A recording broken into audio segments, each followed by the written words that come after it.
On today's show, why we're excited for a Westbrook-led Thunder.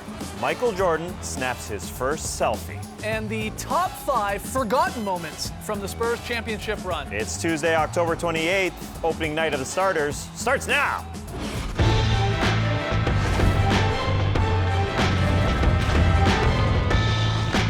Good evening, Sweet World, and welcome to the starters. Whether you're joining us live online, listening to the podcast, or catching us on NBA TV, we're very, very happy to have you. I'm J.E. Skeets, and alongside me, as always, it's Tass Millis. It's like the first day of school. To my right, the starters blog editor, Trey Kirby. Hey-o! Hey-o! And the international man of mystery, it's Lee Ellis. Girls. Lee. And look, we have a new member of the starters cast here this season. She's beautiful. The new set. Take it all in. Look at the details in this thing. We got free Darko posters. We've got Lee's ripped OJ Mayo jersey.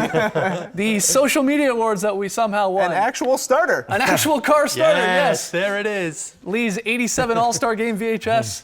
And so tons of stuff up there. The Hornets sending us some jerseys. Incredible work. Incredible work by the crew and JD. We've just been looking at it all day. Already feels like home. Already feels like home. All right, great. Lots to get to on tonight's show. First, basketball's back. That's pretty exciting. Feels good. Quick look at tonight's schedule. TNT doubleheader action. It's the Mavericks visiting the San Antonio Spurs. They're going to get the rings there before the game. Then in the nightcap there on TNT, we've got the Rockets and the Lakers. And you League Pass diehards out there, I know you'll be watching. So the Magic and Pelicans also starting at 8 p.m. Eastern, again on League Pass. Anthony Davis watch starts tonight, so I can't wait for that. But we had some fun with our 72 burning questions throughout our season preview series. Whole lot of questions. You guys all chimed in on Twitter, but I've got one more. And it's a fun one. It's very simple. I want to know what you're most excited about this season. Not only you guys here, but everyone at home as well. Hashtag the starters. Off the bat, I'm excited about Russell Westbrook leading an OKC team without Kevin Durant. Now, everybody thinks that without Kevin Durant, Mr. Russell's going to shoot 35, 40 times a game, but I'm excited about it for a different reason. It's kind of a blessing in disguise, I think, because the supporting cast is going to get more reps, and that's what's needed in the playoffs for OKC to go all the way. True. Just to be comfortable. Your Jeremy Lamb, Steven Adams, Reggie Jackson's just to get out there and get some more touches on the basketball. You see the injuries across the board. It's not just Kevin Durant. Anthony Morrow's out till late November at least. Reggie Jackson, Jeremy Lamb, Andre Robertson. Hopefully those aren't bad injuries, but the Spurs talked about it on Champions Day on NBA TV on Monday. Some great clips. You should check it out. That the Spurs and Greg Popovich sat out guys strictly because, of course, they love keeping their guys fresh, but also to get their bench comfortable. Now, I'm not saying that the Thunder have to be like the Spurs because they don't. They have to use their other guys a little bit more, but the Spurs weren't like the current day Spurs back when Tim Duncan and Manu Ginobili were in their prime. With Russell Westbrook and Kevin Durant in their prime, they have to be like the old Spurs. Right. You got to go to Duncan on the block. You got to go to KD. They don't have to be touching the ball all over the place, just like these current day Spurs, but they have to share the ball a little bit more. And I think Russell Westbrook, it's going to be a blessing by disguise. Everybody's going to touch the ball. That's what's happening in the preseason with OKC. I know it's just the preseason, but it's happening a little bit more. This team has been so close. So close. If they just get everybody else involved, it's just another step for this team. I am excited for Russell Westbrook to shoot 35 times a game. Let's just point that out. I just think this is the ultimate possibility for him to sort of shut up the Westbrook haters. Because there's a lot of them out there.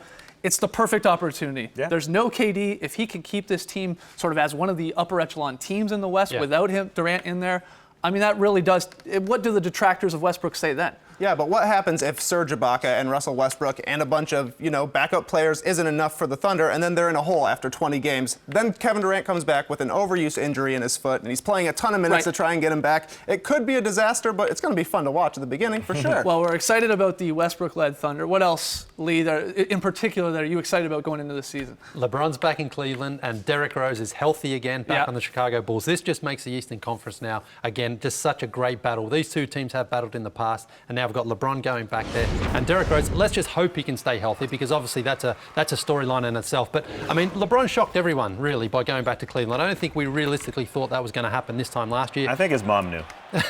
maybe his mum knew. But you know what? LeBron has to learn how to play again with guys who aren't experienced, playing at his level, playing deep into the playoffs with Kyrie Irving and Kevin Love. And Kevin Love, he has to learn that even though he's still going to get a lot of shots, he actually is going to have to sacrifice throughout the season. So it's a very, very fascinating storyline for me. Some pundits saying that the Cavs, with the new system under David Blatt there as their coach, and of course LeBron in the mix, could challenge for the best offense in NBA history. Got a lot of scores. in terms of offensive rating. Yeah, they do have a lot of Got a lot of firepower. good passers, too. Yeah, and so they should be a treat to watch. But we're going to talk about the Cavs all season long. I like how you slipped in the Bulls there as well, because that's what is exciting. That it sort of feels already like these two teams are eventually going to meet. They're going to in meet the at some Eastern Conference point. Finals, because it was sort of that way for a little while with the Heat and the Pacers. Yeah. It always sort of just felt Yeah. like those two teams over the last couple seasons would be meeting. But now it does feel, it's the Cavs and the Bulls. Yeah. Knock on wood. I know this desk is made of some sort of fiberglass, but that Derrick Rose stays healthy. Yeah, this is their best chance to get to the final since 2011 when LeBron went to the Heat. And, it just takes time to gel for a super team. As long as Rose is healthy and as long as Joakim Noah is healthy, as long as Pau Gasol is healthy, these are the two best teams in the Eastern right. Conference, you have to think. And it's easy to forget that the Chicago Bulls won 45 games 2 years ago and then 48 games last year without Derrick Rose, a former MVP. And I love the way he stepped up in the preseason when the lights were on against the Cleveland Cavaliers.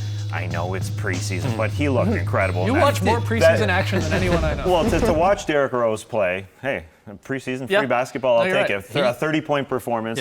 Yeah. Because it was the bright lights, everybody was claiming that this was a regular season game for David Blatt and the Cleveland Cavaliers. I think Derrick Rose just stepped up a little bit. It was like a TNT game for him and like a Rajon Rondo type performance out there. He didn't shoot the ball particularly well for Team USA over the summer, but he looked good. He moved well, and that's what's the most important sign for Chicago Bulls fans. The shot's going to take a while to come back, as we saw in the 10 games he played last season, but you just want him to be out on the floor without any sort of holding back. Yeah, the anatomy looks Exactly. great. Yeah. Physically, looks fantastic. One more thing I'm super excited about going into this season is the rookie class. And That'd be I awesome. don't think we've been able to say that for a couple seasons now. The last I can remember, really, when you're looking at a lot of guys, is maybe 07 back there. Absolutely. And your Durant and Odin, where you were looking at so many guys coming out of a rookie class where you're like, whoa, I can't wait to watch him. I can't wait to see that guy probably put up 20 points per game. And you look at this one, it starts with Wiggins and Zach LaVine with the Minnesota Timberwolves. They're just going to be like, this is a must-watch League Pass team. Not only are there a lot of good players that are coming out of this draft, there's a lot of exciting players.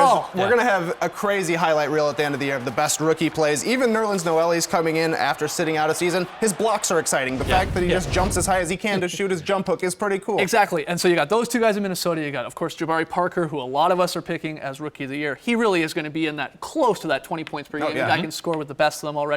Nerlens sort of now technically still a rookie because he's going to play. But it goes on and on and on. Alfred Payton, Julius Randle. Yeah. Excited to see him with the Lakers and the crazy season they're going to be set up to have. Mick Buckets, Dante Exum, your friend from Australia, Lee. Crocodile I mean, Dante. Gary Harris, KJ McDaniels. It really does. Way to There are pull that out. 10 or 11 guys I want to see in this rookie class. No, you're right. I mean, especially Dante Exum, not just because he's Australian, but because we haven't really seen him play at any. I'm not sure how significant much level. we're going to So- see him play, Well, even well, at the beginning of this season. I think he'll get some minutes, but I mean, he's going to have a rough transition into league. But he's very exciting, and if he gets going and feels comfortable, sky's the limit. Wiggins and LaVine out there on the break with pretty tricky Ricky, pretty tricky Ricky Rubio, and not just because those guys are on the break, but I want to see Ricky Rubio as the quote-unquote lead guy. Right, having on some that fun. team. Very excited for the season start. Let us know what you're most excited about. Hashtag the starters. Got to take a break, but when we return, the latest news on Kawhi Leonard's contract extension and our top 5 forgotten Spurs moments. Don't go anywhere.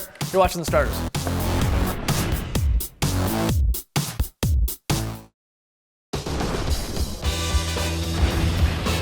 Welcome back to the starters. We're just hours away from NBA basketball. Oh, it's been so long.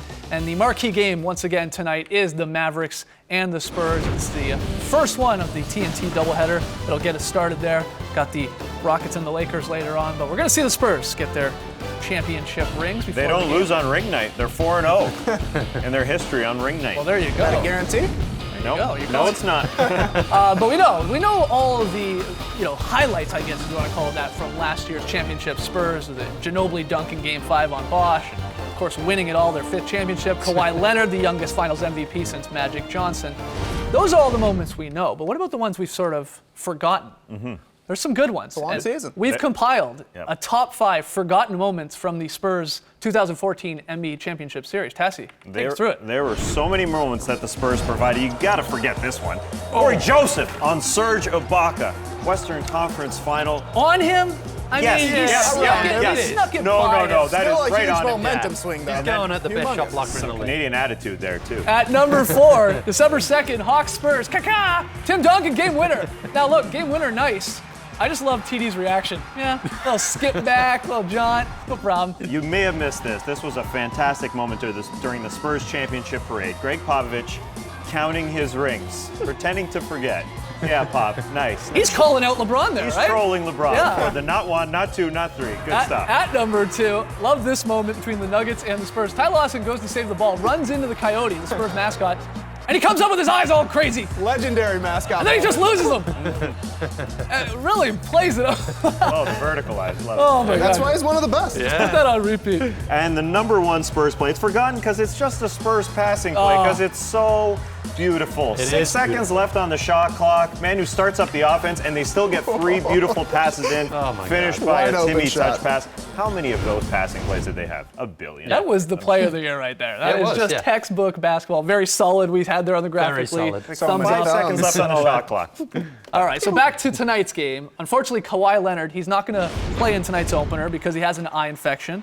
And we also learned a little bit more about his contract negotiations with the Spurs. Woj with Yahoo Sports reporting yesterday that there's been no progress on the talks with Kawhi's camp looking to hold out for the max deal. Now, the deadline to finalize contract extensions That was on him. for players on the last year of their rookie deals is this Friday. It's Halloween. That is the deadline for that. What do you guys think? No doubt Kawhi Leonard is a max-worthy player If you at this point in his if career? you win NBA Finals MVP, it's kind of hard to argue against that, but he's got to know who he's negotiating against. He's Right. negotiating against the San Antonio Spurs. They don't just hand out max contracts. The only man to get it, amongst their big 3 is Tim Duncan. That's Manu true. and Tony Parker Yeah. took lesser contracts, but if you're Kawhi Leonard and you're his agent, Yeah. you've got to be asking for the max. Yeah, I think given the TV deal that's coming through, they may as well sign him to a max now because it won't be so bad in a couple of years when the real big money kicks in. So he's a young guy. They're obviously not looking to move him or anything like that. I think they should do it. Now, a guy entering his 4th year, like Kawhi is, the maximum salary there on his first year of an extension would be 25% of the salary cap. So we'd be looking at probably somewhere between 16 and 17 million. So it's not like you say max salary and some people go, what? He's Yeah. not worth LeBron money. It's different in terms of how long Definitely you've played different. in the league. So 16, 17 million. And Kawhi's not alone here. There's lots of guys sort of in this boat. Klay Thompson, Fareed got his, Yep. Tristan Thompson's in the mix. But are you agreeing sort of with these two guys that you just give a guy a finals MVP, a guy that's like 22, 23, only has the possibility to get better, you give him this money now? I don't know. He's not a traditional max player. He's not a huge scorer. He's not the True. big center who plays defense in the middle and you can build your entire defense around. I'm kind of fine with the Spurs waiting it out. What are they going to do? He's just going to get a max contract from somebody else and they can match it later. Let him work a little bit more as a go-to offensive guy, see what it's like with more attention on him. And then whenever somebody else offers him the max, match it. Who cares? But the market says Kawhi Leonard is max money Yeah. because of Eric Gordon and Gordon Hayward. Yeah. I mean, if they're getting max money, Chandler Parsons Yeah, no doubt. very, very close, then Kawhi is, I would put Kawhi above all those guys. Absolutely. I mean, you're right, he isn't sort of your traditional 20 points per game scorer like that, but just what he gives you, the impact he has on both Yeah. ends of the floor. Yeah, I is agree. I think he's unbelievable. definitely worth it, but I'm fine with them waiting just because it can't get any worse for them. If they give him a max now, or if they give him a max later, who cares? Right, okay. I Yeah, think that's as well, a can't lose situation. He's the sort of guy that if he did stay in Indiana, who he was originally drafted by, I don't think he'd be the player he is right now. He's benefited a lot from being in the San Antonio Spurs system, but then again, he showed the rewards last season in Oh, the finals. absolutely. I mean, he So was. he should take a discount, He is was what you're saying. well, I think the Spurs are right to at least sort Sure, of you gotta negotiate. go down that path. They don't just hand it out, willy-nilly. So Well, let's hear what people think. Kawhi Leonard, if you're the Spurs, you just give him his max money now. You wait it out. Let us know. Hashtag the starters. Lots more still to come on the show as we look ahead to the opening night of the NBA season when we return. Well, it's going to get a little sad here because we're going to discuss the disappointing news of Steve Nash's recent back injury. But more fun to come. We're watching the starters. We'll get willy-nilly on the starters.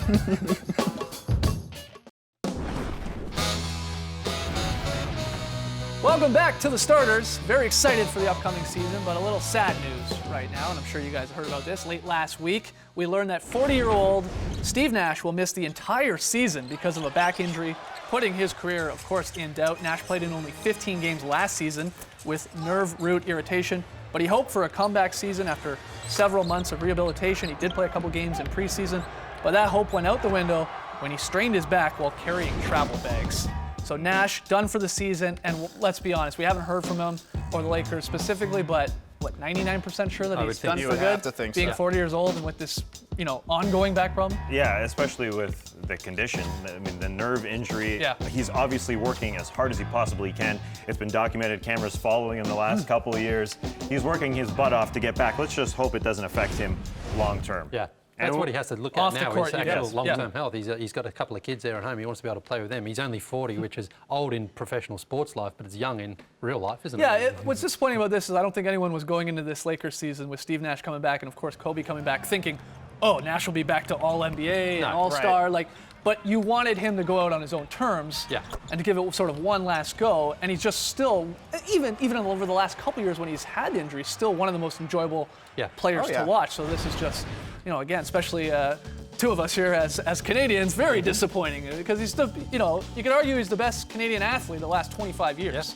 You really could. Over Gretzky? Putting I don't know. Gretzky That's the before only other 25 Canadian years. athlete I know. You want to attack a little puck? Yeah.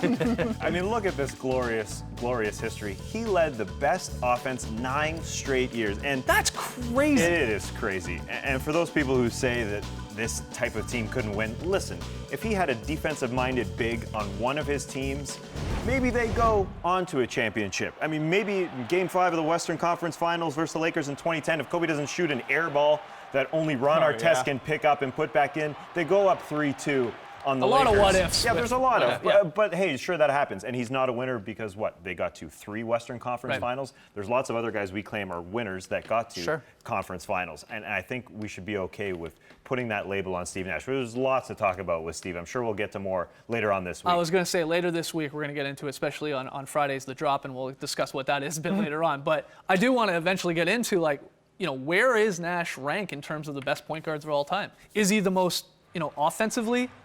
Is he the best offensive point guard of all time? I mean, if you're talking about his own skills as far as shooting and passing, he's certainly in that conversation. I think Magic Johnson, for me, for players that I've seen, is probably the most Isaiah. dynamic. Isaiah, yeah. Those guys are the best offensive players for their team. Sure. But Steve Nash, I mean, it's just incredible what he was able to achieve given his size and given the position he played against guys who were a lot bigger than him for a lot of his career. And my favorite thing about Nash is you automatically think of the assist, right? Yeah. It's Steve Nash, third all time in assists, but then the shooting, Oh. and that's just it. You're like, he's the 4-time member of that 50, 40, Yeah. 90 club. Shooting 50% in a season, 40% from 3, and 90% from the line. Yeah. 4 times he's done that. His detractors will say he never averaged 20 in a season. Yeah, And yeah. he never took more than 13 shots True. a Yep, game. true. And listening to him over the last couple of years, the one thing that he probably regrets is that he doesn't play the sort of the Stephen Curry role where he shoots that much. Yep. He never took over a series in the playoffs. One game, obviously, he put in 47 one year. Sure.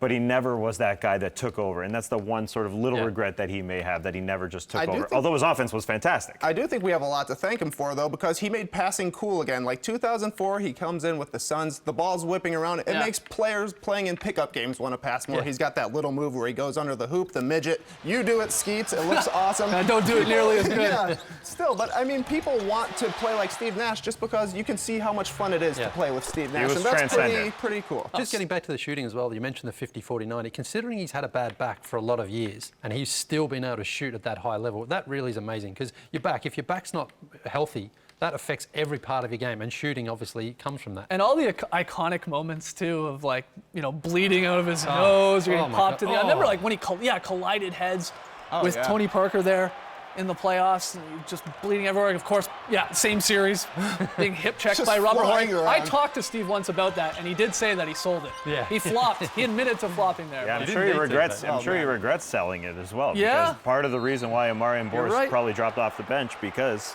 they saw that it was a ridiculous suspension that shouldn't have happened in the first place. But we're watching him play against the San Antonio Spurs, and they couldn't get over that Spurs hump for a very long time. They finally beat them once, but it's sort of like guys in the Eastern Conference talk about MJ couldn't get over the MJ hump. Bad the timing. Suns couldn't get over Bad the Spurs timing. hump. That's exactly it. All right, well, time for a new weekly segment here on the starters. It's time for the pickups of the week, presented by the General Insurance. We're going to help you out here. A little fancy talk task. Yeah, a lot of faces in new places, but even more importantly, lots of injuries where guys can take advantage of some playing time. So let the basketball geeks fill you in on guys you can pick up. Lots of minutes As for if we Perry weren't Jones. nerdy enough. Yeah, Perry Jones in Oklahoma City.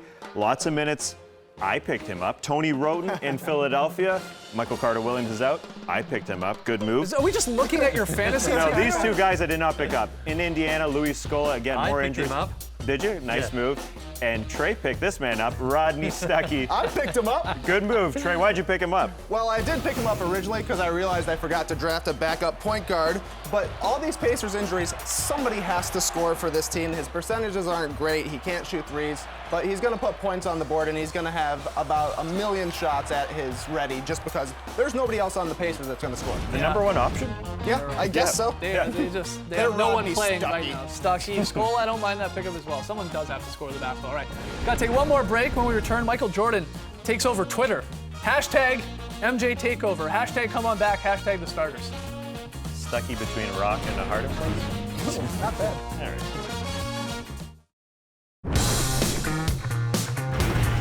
Back with the starters. Guys, Charlotte Hornets owner Michael Jordan doesn't have much experience with social media, but he took over his team's Twitter account today using the hashtag MJ Takeover, and he started the day with a joke, tweeting, "I'm back!"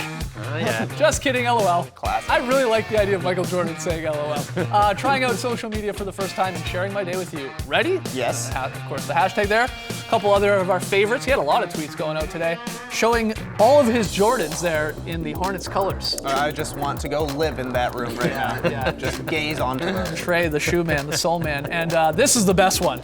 It's Michael Jordan saying, yes, it's really me doing this. He took a selfie. Wow. The selfie game is He's a officially fast learner, over. I tell you. Still dedicated to that earring. Yeah, pretty good selfie. And thanks again to the Hornets for sending in some Hornets jerseys. Of course, they're back to the Hornets, and they got the new look there, and even sent us a starters one there for the new set. It's a beauty. It's gorgeous. Thank you very, very much. All right, Lee, I have been told that once again you will be giving us the honor of the very solid play of the night. After every night of basketball, you Yes. pick one particular play and you break it down for the kids out there. But for someone new, what the heck is it? Because I still don't even know. Okay, well, what a very solid play is. It's not flashy or spectacular. It's usually just good, clever, fundamentally sound play. Here's an example. Manu Ginobili. Look at that beautiful bounce pass to Tim Duncan for a Okay. layup. Doesn't have to be a big, high-flying dunk or anything like Yep. that. You just have to make a good, clever, high-percentage play. And that's what I call a very solid Okay, play. so that's what he does. He gives you the thumbs. It's a little weird. Oh, But we're playing for something else this season. Well, we're not playing for it, but every player in the NBA is playing for this. Okay. It's the very solid Player of the Year All right. trophy, or plaque, if you like. And Manu, I've decided, is the is the face of it. So I'm on the lookout for very solid plays all through season long. And at the end of the year, whoever has the most solid plays wins this award. Between that plaque and this stuff. new set, our budget is officially blown. All right, guys, looking ahead, tomorrow, a Reddit AMA, 2 p.m. Eastern, and Ask Me Anything, but it's really an Ask Us Anything, and then the Starters Daily Show on at 6:30 p.m. Eastern. Friday, The Drop, the podcast, It's hour-long back. podcast is back.